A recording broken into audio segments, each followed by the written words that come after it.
Filaments and Fibre with Steve Brooks and Stephanie Lester. I like that music. Yeah, it's good. I hear it more and more. Every time I hear it, I like it even better. Thing is, you'll probably start humming it. It's like tunes you hear.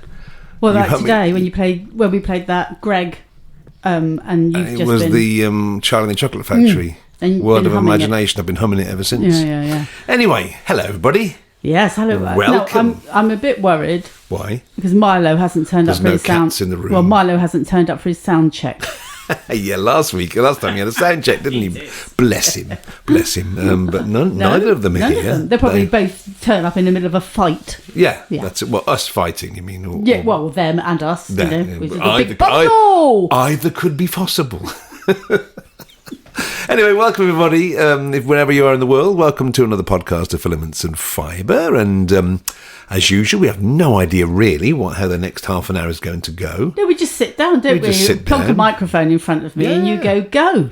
We've just had our breakfast, which for those of you that follow us regularly will know that every Sunday morning we lash out on smoked salmon and cream cheese bagels. We know how to live. It's a bit decadent, isn't it, really? Yeah. I mean, talking about knowing how to live. Yeah.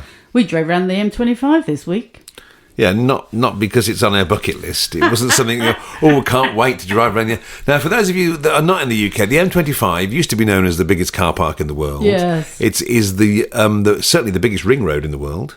I would imagine. It goes all the way around London. And if you were to start on one end and go all the way around, would it take you about 4 or 5 hours to get all the way around it? Oh, I don't know, probably. But we didn't stopped on the way because obviously there was a reason. We made a day of it. We didn't. Used to make it sound as though it's something really enjoyable. Oh, I'll tell you what. Oh, let's go and drive around the whole of the bloody M25. Yes. The London Orbital. But no, we had various things to do down that way, and we haven't driven down to London since pre-COVID. No, we hadn't done, and in fact, much has changed with regards to emissions and charges and goodness knows what else, because you, as I think we've mentioned before, got shocked by the Birmingham one that you got. I went for a night out with curry with my mate in Birmingham, and this is quite ironic. It's on the outskirts of Birmingham. I stopped at the restaurant, and 3 weeks later I got an admissions charge. Did I fart on the way out or something? I don't know. But the thing is, also, if you're not in the UK, for years, and I mean pre-COVID, for years, driving to London, there have been signs on the side of the road going, you are entering into a low emissions. And we've never known. No one's ever known what it meant. Doesn't mean us. You're in your car going, firstly, I have no idea whether I'm small, medium, high emissions. And secondly, shall I answer that or not? No. And secondly, I've got no idea what that sign means, as in, what do I now need to do? Well, we found out when you went to Birmingham, which is you're meant to pay some money to somebody. But do you know what? I think it's one of these things that they started off, as in all the signs were going up, but they obviously hadn't actually built the computer program to actually administer it. Yeah. But during COVID, they obviously caught up. Probably like in the early 1960s, we're off to the moon signs appeared anywhere. They hadn't really got the tech together to go until the end of the 60s. But the irony to me was Birmingham, low emissions. It doesn't seem... London, yes, you can understand it. But we were all right because we're not low emissions. We have to... We get caught when we go a little bit further into London. The ultra low emissions. What a boring start to this podcast. I know, but actually what we were talking about was going around the M25 and the day that we had, which was actually... Turn back on, please. But as you said, we haven't driven down to London since COVID. And we did think, well, if we're going to go, we're going to make a day of it, i.e. let's get as many people or as many stops that we could possibly, which ended up that we knew, not people that we don't just know, randomly, just knock on people's doors. Yeah. Hello, just thought we'd say hello. Who are you? No idea, have you? So, and it just so it transpired, we ended up going all the way around the M25. But we had to go and see your dad and stepmom. Yeah, that was the main crux of going. But we thought, we can actually make this work. Well, I was making an eBay purchase. Yes, which one of many. But this one had to be picked up, which I originally thought, oh gosh, it's going to be in the centre of London. But then it turned out that she actually lived in North London, so where the M25 works. Just off the M25. Just off the M25. So we went, brilliant. And to pick up some plinths, wasn't it? You got these natty plinths. For the show. It's a word you don't hear very often, plinth. Natty plinths even. Natty plinths, yes. I love them. Yeah, I used to go to school with a girl called Natty Plinths. Plinths and pamphlet is another word you don't hear very often. Oh no, you love the word pamphlet. I just it's so 70s, isn't it? Pamphlet. Is it? Yeah, I think so. Anyway, it's my era and We do your era brochures. as well. We do brochures. Brochures now, yeah. Yeah. We do So columns and brochures, not plinths. But and what was pamphlets. also funny was I had to ring the people who were picking the plinths up, because basically the person had a pop-up shop in Chelsea and used them for like 6 weeks or something, and then was selling, which was perfect because they were like once used, so I could get them half price. So we'd done all the deal and everything, and they said, could I ring 30 minutes out just so they can make sure someone was actually at home, because they're obviously out and about, didn't want to hang around waiting for... Because of old, you could have ended up on the M25 for hours, couldn't you? Yeah. So anyway, I rang and I said to you as I got off the phone, as a good North London boy, and you said to me, what's the difference between North London and South London? Well, I know what South London sounds like, so I'm talking to you now. You are. And that's me with my dulcet tones, a bit screechy, that sort of thing. And I was trying to describe to you who it was, wasn't I? You couldn't. And I was like, oh, a bit like this, a bit like that, trying to think of an example. And when I got there, the person who opened the door looked and sounded like Harry Redknapp. I went, that's North London. And then I knew then. And so now I know the difference. It's you or Harry Redknapp. Yeah. Harry Redknapp, that's the two. For those of you, again, that listen abroad, Harry Redknapp, I can't even say it. No. Harry Redknapp is was a football manager. Yeah. Well, he was a player at one point. And then a football manager, but he's from North London, and he's got a very distinctive term. Yes. So I know way back, so we left, your dad lives at Epping, yes, which is part way around. Yeah. Then when we left, we carried on round this wonderful day out on the M25. Where you always go, are we going to go over the bridge or through the tunnel? This is the dark crossing, isn't it? So the bridge, and we went the bridge. We did. And, Queen Elizabeth Bridge, isn't it? Yeah, £2.50. Yeah. Well, it's a lot less than the bloody emissions charge. Yeah, we avoided that, which is £12.50 a day. Yeah, and then we had to drop off a lamp, didn't we? Yes, we did. It just worked out really well because one of my lamps that was commissioned a few weeks back was the one of Slash from Guns N' Roses, or ex-Guns N' Roses. And we dropped it off at the home of the Absolute Radio DJ, Leona Graham, which was lovely. But also, the other thing about the drive, before we get there, when we come back to Leona, was...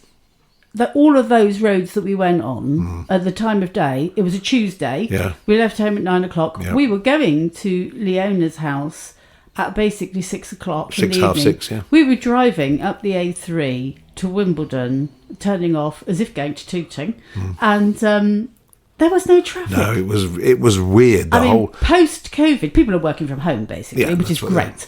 But my God, it was like going back to when I very first worked in London in the 80s. And the traffic's the same as then. It's brilliant. It's just, it was amazing to get all round the M25 in one day and get back home at a decent time. With no hold-ups. No hold-ups, no. So, and the nice thing was, dropped the lamp off and she was thrilled with it. Yeah. What I don't realise is that people don't understand how big my lamps are when they're done. She thought it was a little, it'll be harder and probably more expensive to do a little lamp. But I don't know how to get that across, because it's interesting, isn't it? Because I do sculptures, people say either, oh, it's smaller than I think, or big, and you think, I've stood next to it, I've put a book next to it, I've written the measurements on it. I do that. But people still... I suppose it's like anything. You see something and you just have in your head, you've decided what the size is. What size it is. So it doesn't matter whether you've got a picture of a dog next to it or the sizes. You've still decided it's that big. And so until you actually see it in reality, you still have that vision in your head. So she was absolutely thrilled. She couldn't believe it. So I went in and, so... That was good. That was good. That was good. One thing, when we came on, we said... The other day we said, what have we talked about in the podcast recently? And, we have trouble, so we did think that maybe we should be sponsored by the Alzheimer's Association. Yes. Oh, my God. That'd be brilliant. Do you know what? We could do the same episode every week, and we still wouldn't remember that we'd done it. Listen, I can hear someone shouting, yes, you are. Well, in fact, you're saying about memory... that was Tuesday about the M25. Was it Tuesday? Or was it? No, that was Tuesday, because on Monday I know, don't. The only reason I know it was on Tuesday was because, because the day before was Monday. On my live, I told everybody it was on Monday or Wednesday. I got the day completely wrong. But, of course, it was the day I had to cancel my call with my mum. So it was Tuesday. But on Monday, I went to the NEC to work with Joe from the Craft Kit Company. Oh, you did, didn't you? Yes. Which was great. Which was great Spring fun. Fair. Because it's always nice to catch up with Joe. And also I got to catch up with Tom, my friend. Who I haven't seen, oh my God. Used to do shows with Tom. Well, on separate stands. But you met him at shows. We had a bit of a reminisce and everything. Hilarious. Absolutely hilarious. So he's one of those people that we meet up and it's like we haven't been apart. It's fantastic. So it was lovely to catch up with him. But also, saying about memory and Alzheimer's and everything. I mean, I've never been able to remember people's names. You call everybody babe or love, don't you? And no, not love. I call everyone Hun. Hun, oh, that's it, Hun. I call you babe, and because I can't remember your name either. And I call everybody else Hun. That's why. But I did wonder. But this isn't an age thing. This stems back to even when I was at school, because my brother Ian and I were at the same school together, because there's only 3.5 years difference, which meant lots of people that he knew me, and vice versa. So when we left school and things, and he'd go somewhere, they'd all go, "Do remind me to your sister." And he always used to say, "She won't know who you are." And they would go, "No, she will, because we did this together or that together, or we went out." And he said, "No, she still won't know who you are." And of course he'd come home and say, "Such and such said," and I'd go, "Who's that then?" And I could never. Is it that you don't consciously decide to remember? No, I don't know. Because some people, obviously, like my best friends at school, I could tell you every conversation we ever had.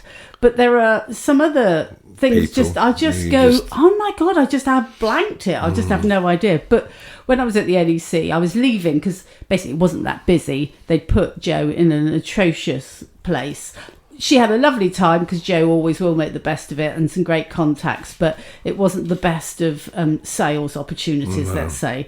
But as I was leaving early, I went past this other stand and someone said, "Hi, excuse me." And of course, it's a trade show. And I just kept on going because I thought, I'm not interested. And he came after me and stopped me and was like, "Hello." And I thought, I'll shut it down quickly because I just want to get out of here. You didn't punch him, did you? No.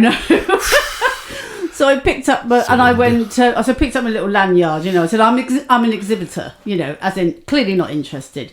He said, no, I know, you're on Joe's stand. And I was thinking, oh shit. Who are you? And I went, oh, and then he said, yes, I met you at Harrogate. And now the trouble is now my liar hackles are up because I've never been to Harrogate. So I know you haven't seen me at Harrogate. So I now think you're a chancer. See? So I'm like, I'm stopping this and I'm going, I've never been to Harrogate, it wasn't me. And of course, I'm quite distinct, aren't I? It's not like if he has got a better memory than me. You're not another person. One assumes he has seen me before. Because you're not going to think, oh, was it you or was it the other girl? They look similar. Nobody looks similar to you, darling. Exactly. So to be honest, I'm thinking, I just want to go home. And so then he's sort of chatting again, and he wasn't going to drop it. It was like, I know you and you will remember me. And I thought, oh, God, I'm just going to help him out a bit. And I said, the only one I've ever done before is here, the autumn one. And he was like, oh, that was it, because my stand was next to you. And I was thinking, it wasn't. This is either the worst chat-up line ever. I've seen you at Harrogate. So at this point, I think I just need to pretend that I know him and get the hell out. So I just did okay, not very good at memory. Anyway, I've got to go. Bye. And I went. Anyway, he obviously was so put out by this, he actually mentioned it to Jo. And he said, how could he have thought he knew you? But he knew my name and everything because she said, because apparently he went up to her and said, Steph didn't recognise me or anything. But hold on a minute. Was Steph on your lanyard?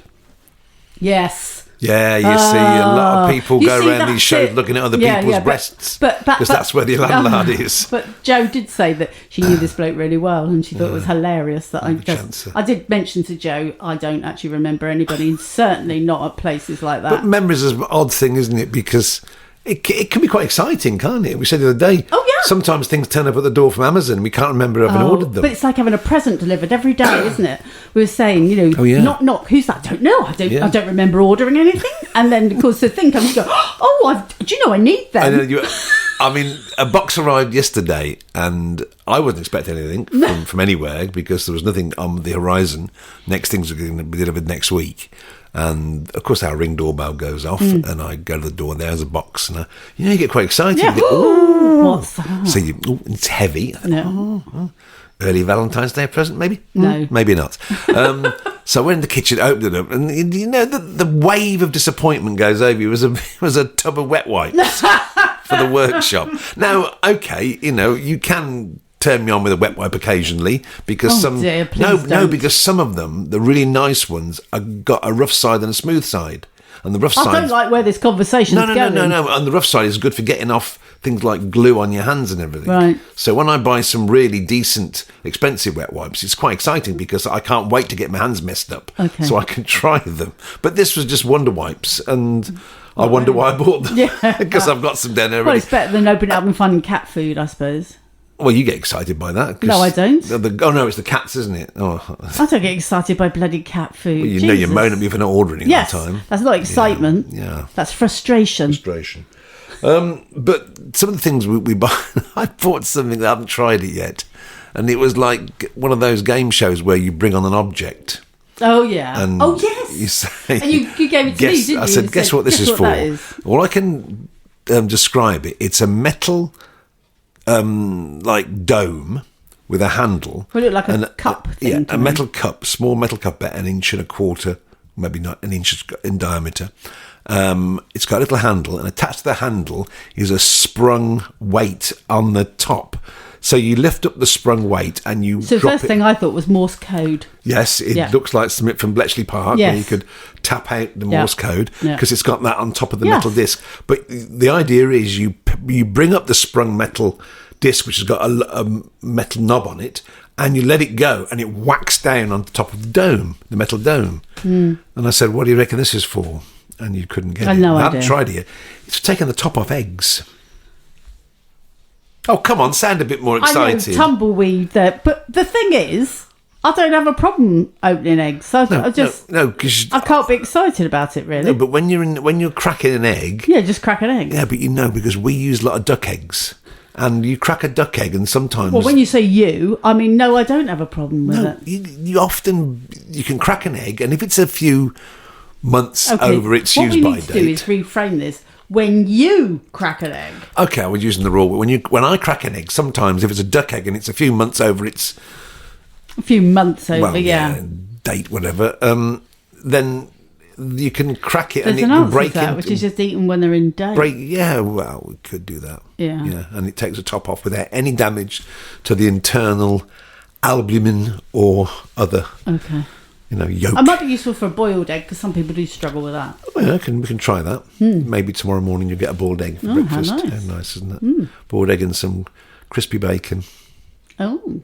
Yeah. Because it's Valentine's Day. Yeah, that was it. It's a sport out. There you go. Yeah. Spoiler alert. Yeah. That's your breakfast. Thanks. Talking about use-by... I've got a cough. Can you pass me that water, please? Talking about use-by dates, sell-by dates, that always makes me laugh. It's the cat water. The what? It's the cat water. The cat's drunk out of this glass? The cat's drunk out of every glass. Oh, God. Okay, folks. Is that a hair? I always bring water in for me and for the cat. So, yeah. You do, yeah. So, okay, use by dates and sell by dates. Yeah. Okay, we know the difference. Sell by date is when the shop's got to sell it by, but it's still okay for God knows how long afterwards. Use by date's the date by which you should have used it. But even they are kind of made up in some sense. Of course they are. Because honey has and it's like, you find that in the Egyptian tombs and things. So and on the side, then it had got used by 200 years BC, and it, whatever. But no, my son Joe, he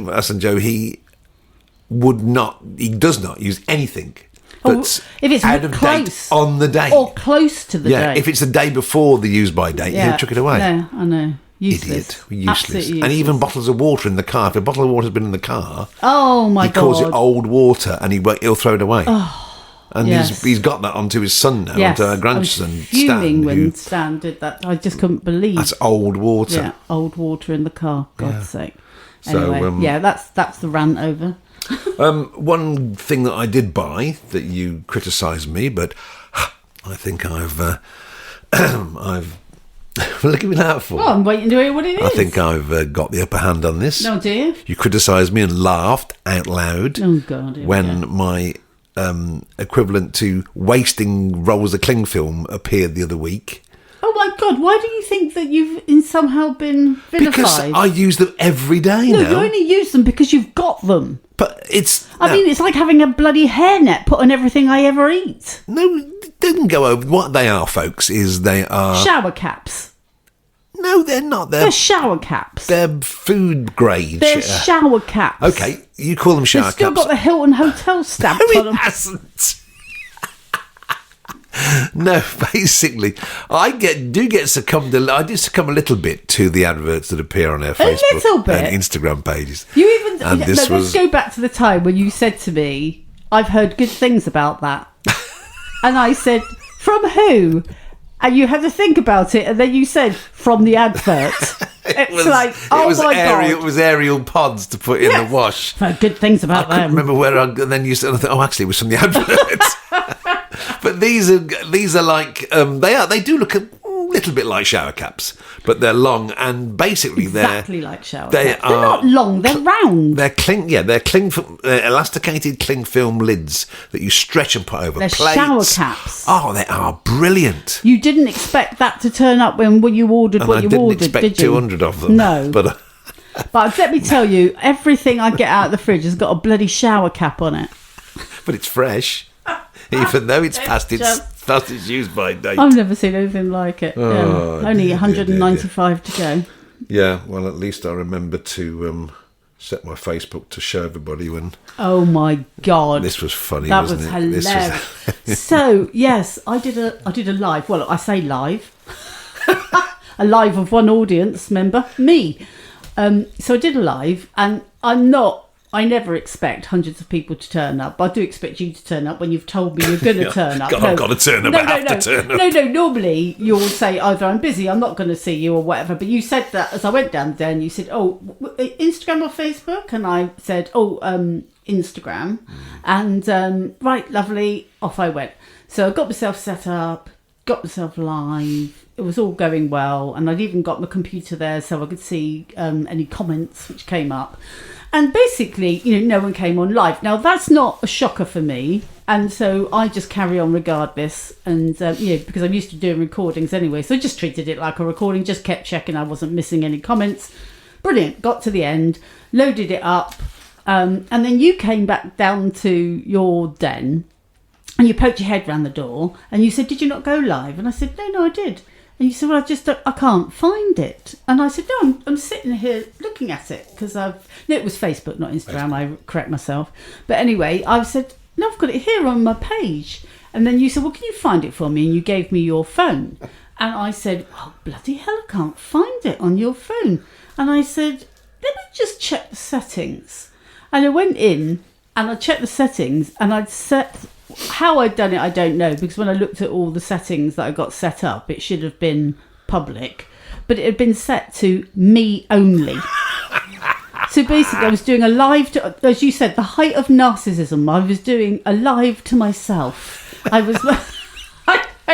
Great, isn't it? But thank God I did actually manage. You just flipped it and made it public so people got to see it. But I said, what's the point of recording? I mean, it may have just been a recording. It should, my God. I didn't watch it or didn't try to watch it live because I thought it might take some of the bandwidth away. Yeah, because sometimes we've got does lots get of things on the internet at the same time in this house, so I thought I won't go on just in case it interests, but I'll watch it afterwards. Well, I could have come down to you and said, brilliant live, babe. And then we realised that no one had been viewing it except for me. Yeah. So but anyway, so that was ridiculous. Anyway, I think we need to take a little break and go to our adverts.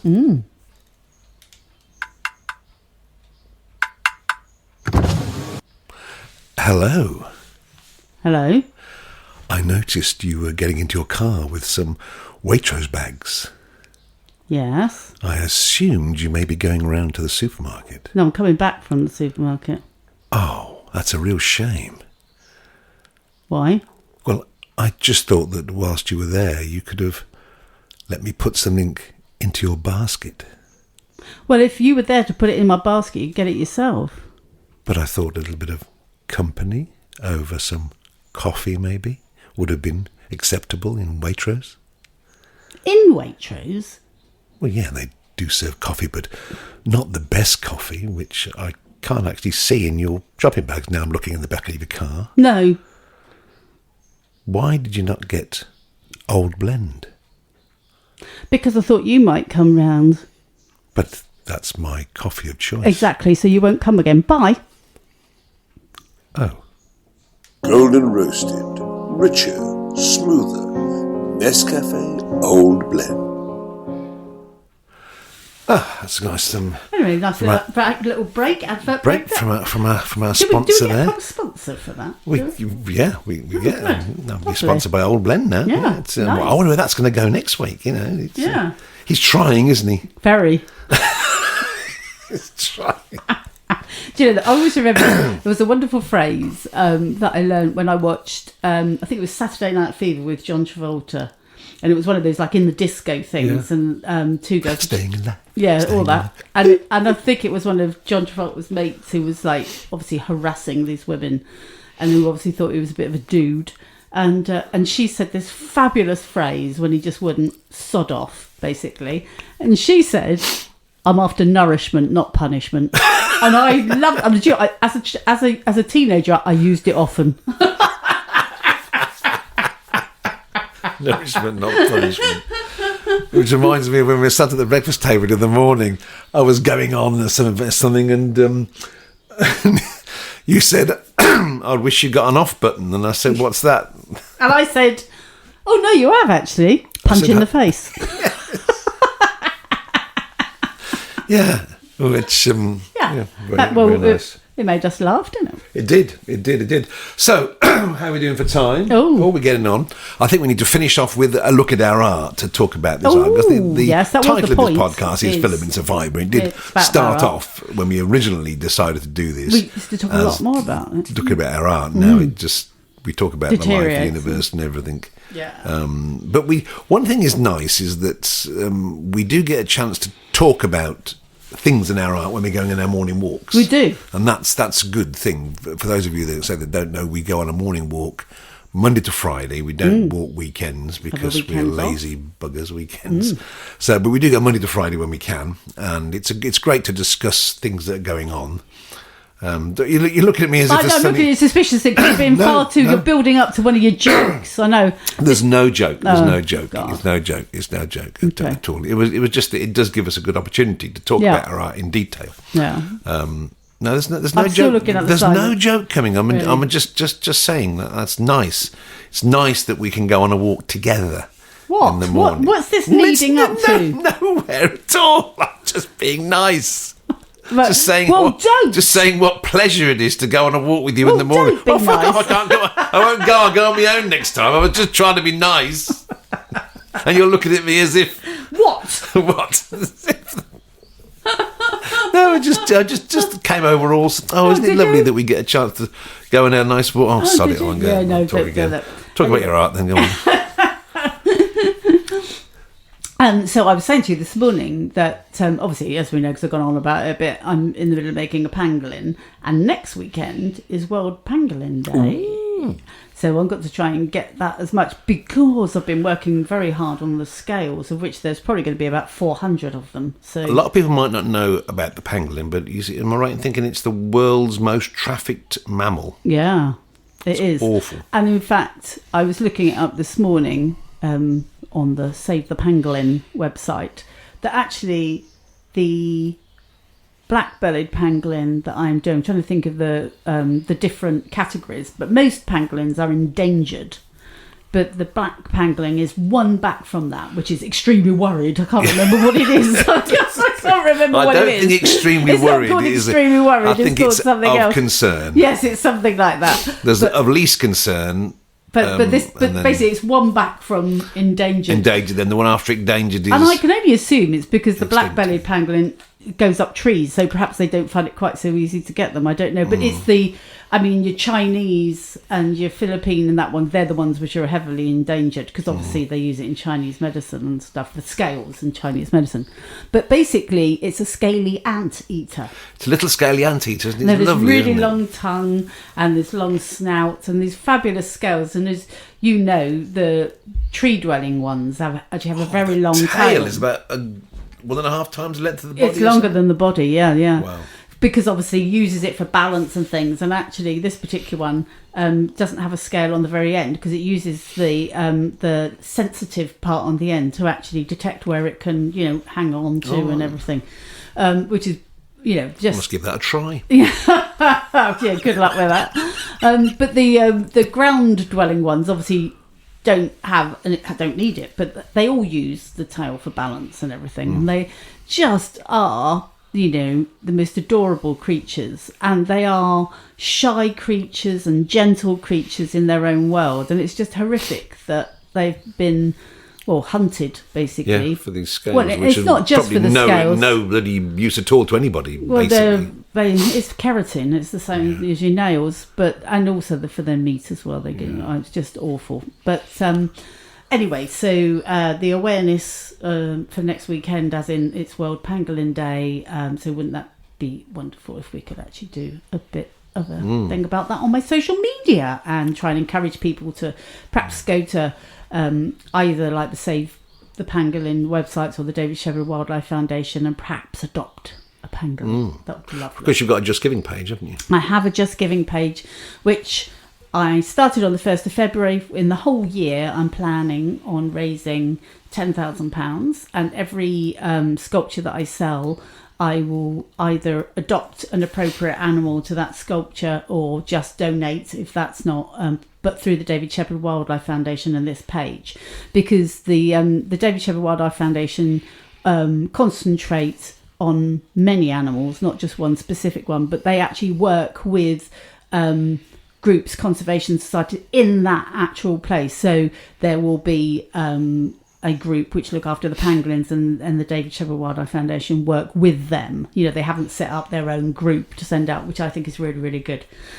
So yeah, I've set that up, and hopefully people can find the Just Giving page from your bio. Yes. So on Instagram I have the link tree, and you can go straight there. And in fact, on all my social media pages, I've put the link tree link or the Just Giving page. And there's no minimum, no maximum. You can donate wherever you can afford. Well, that's the thing, isn't it? Something on there. Because that's why I kept saying that anybody who saves money with my free code to go to the Contemporary Art Fair, they could perhaps use some of that, because just £3 will buy a pair of socks for one of the rangers who's out there patrolling. Yeah. So if that's all you can afford, that would be fabulous. But even if you don't manage to pay any money, even if it just takes you to the pages and you learn a little bit more about those animals and the work that needs to be done, and perhaps you just help spread the word. Yeah, and then fantastic. Somebody you spread the word to could donate something quite substantial. Which would be fabulous. Yeah. Brilliant. So what can we see off you in time for the art fair? You're going to try and get your pangolin finished. Well, in time for the art fair, the pangolin and the tiger. So this is the Contemporary Art Fair that's taking place on the 4th, 5th and 6th of March at Sandown Park in Esher in Surrey. It is. And it's our first foray into the world of true art-only exhibitions. We had to go and pick up those new plinths, didn't we, when we did our M25 stint, which I'm very excited about, because they're made from recycled cardboard, aren't they? And how would you describe them? Well, they concertina out like the Christmas decorations you used to get. The paper ones where you used to pull them out and it's like a concertina. And then they tear at the bottom, but these don't tear at the bottom. Don't tear at the bottom because they're quite substantial. They are, aren't they? And so I love them, and especially as obviously it's a completely new setup for me, because normally when we do craft shows, the thing is with the craft show, I always say it's you want to put out as much as possible because people want lots of choice, and if you're selling kits or anything, it's always, have you got a blue one or a pink one?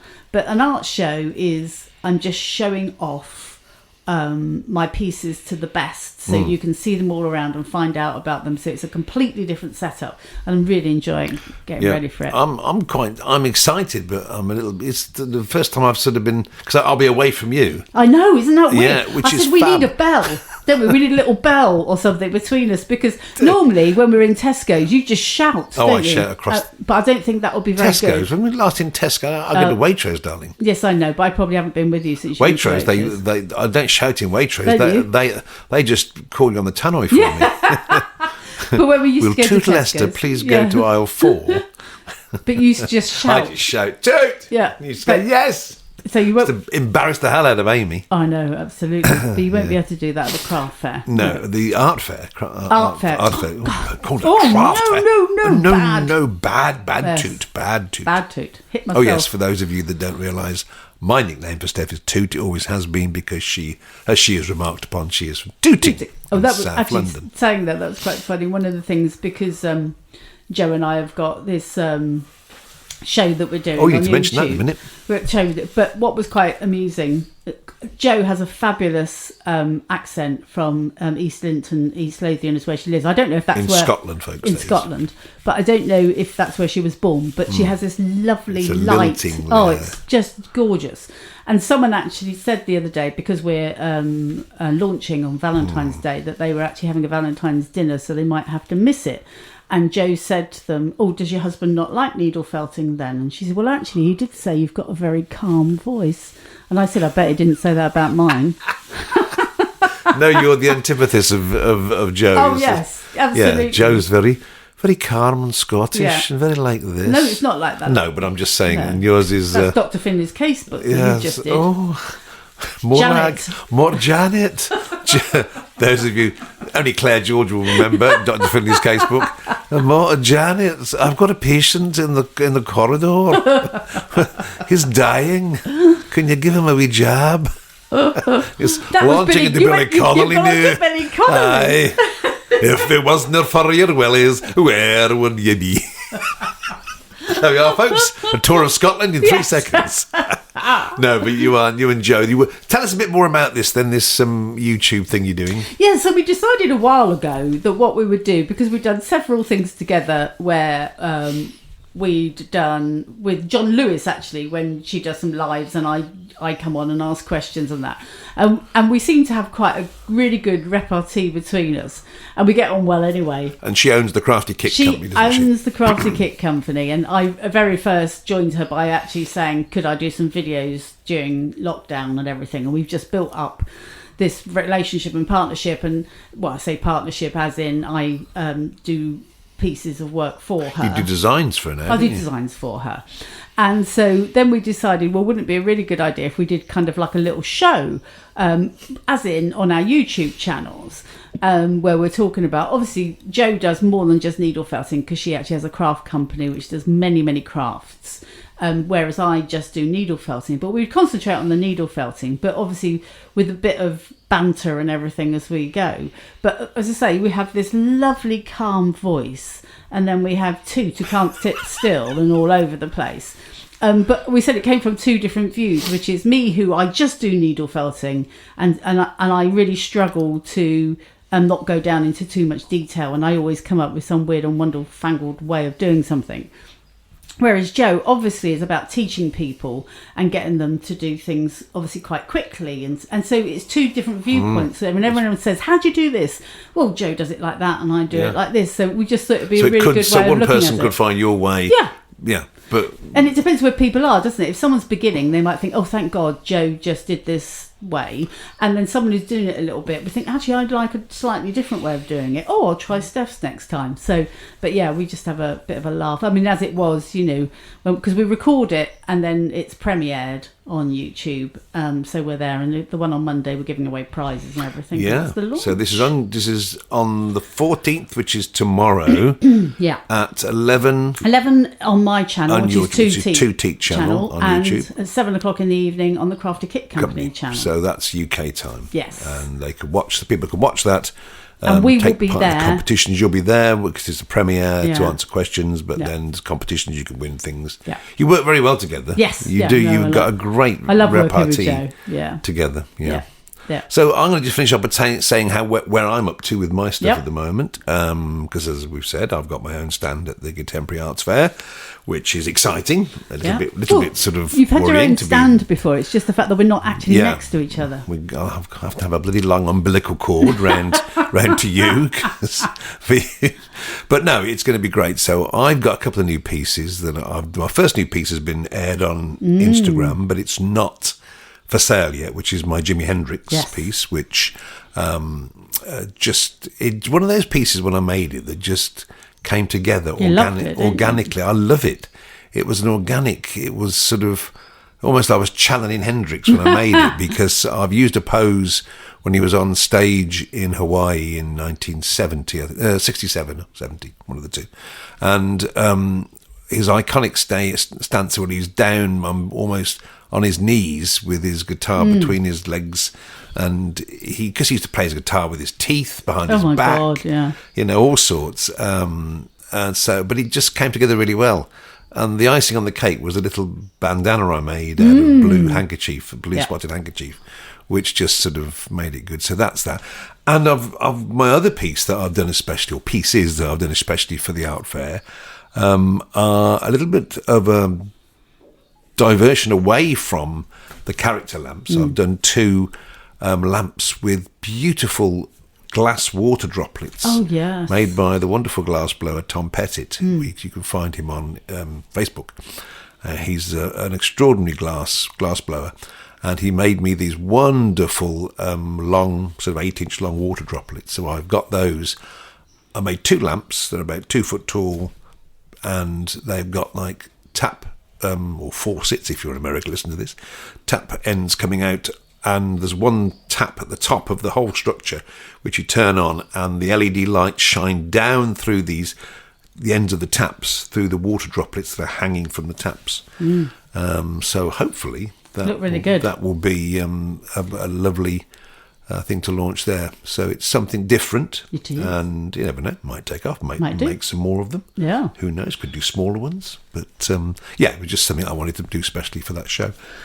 So that's it, folks. I think we've covered almost everything. Have we? I think around the world, from what we can remember. And in 2 weeks' time, we'll be saying exactly the same again, because we'll have forgotten. Yes. We'll have forgotten. I'm sure people must be thinking she told us that last week. Yeah, well, when you get to our age, who cares? Well, yeah, exactly. So fine, folks. So we'll just finish with another word from our sponsors. Golden roasted, richer, smoother, Nescafe Old Blend. So we'll see you all in a couple of weeks' time. Thank you very much for listening. Stay safe, stay nice to each other, and it's good night from me. And it's good night from him. Good night.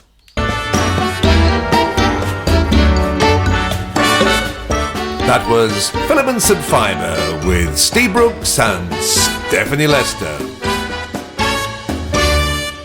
I've got a letter here from Gold Blend. They're paying us to take the adverts off. Are they? Bugger.